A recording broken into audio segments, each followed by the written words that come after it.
അസ്സലാമു അലൈക്കും വറഹ്മത്തുള്ളാഹി. സന്മാർഗത്തിലേക്കും ദുർമാർഗത്തിലേക്കും ചലിക്കുന്ന ആളുകളെ വളരെ പെട്ടെന്ന് നമുക്ക് മനസ്സിലാക്കാൻ കഴിയും. ഇപ്പോൾ രാത്രി നമ്മൾ പുറത്തിറങ്ങുകയാണ്.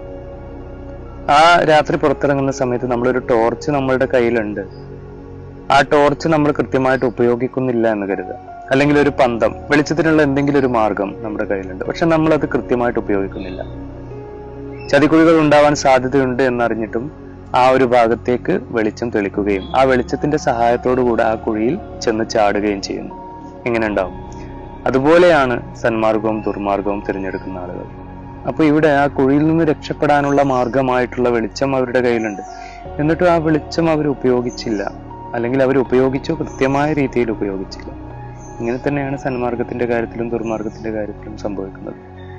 ദുർമാർഗത്തിൽ ചലിക്കുന്ന സമയത്ത് ആ ഒരു സമയത്ത് കിട്ടുന്ന ഒരു ആനന്ദം, ആ ഒരു ആനന്ദത്തിന് വേണ്ടിയിട്ട് മുന്നോട്ട് പോകുന്നു, അവസാനം കുഴിയിൽ ചെന്ന് ചാടുന്നു. ഇനി സന്മാർഗത്തിന്റെ കാര്യം നോക്കുകയാണെങ്കിൽ ആദ്യത്തിൽ വലിയ ഒരു ആനന്ദമൊന്നും കിട്ടില്ല. എന്നാൽ അതിന്റെ ഏറ്റവും അവസാനമായിട്ട് വരുന്നത് എന്താന്ന് വെച്ചാൽ, നമ്മൾ വെളിച്ചം ഉപയോഗിച്ച് കൃത്യമായിട്ടുള്ള വഴി തിരഞ്ഞെടുത്ത് ആ ഒരു ലക്ഷ്യത്തിലേക്ക് എത്തുന്നത് പോലെയാണ്. അവസാനം ആനന്ദമായിരിക്കും, സന്തോഷമായിരിക്കും, അളവില്ലാത്ത അർത്ഥത്തിലുള്ള അനുഭൂതിയായിരിക്കും.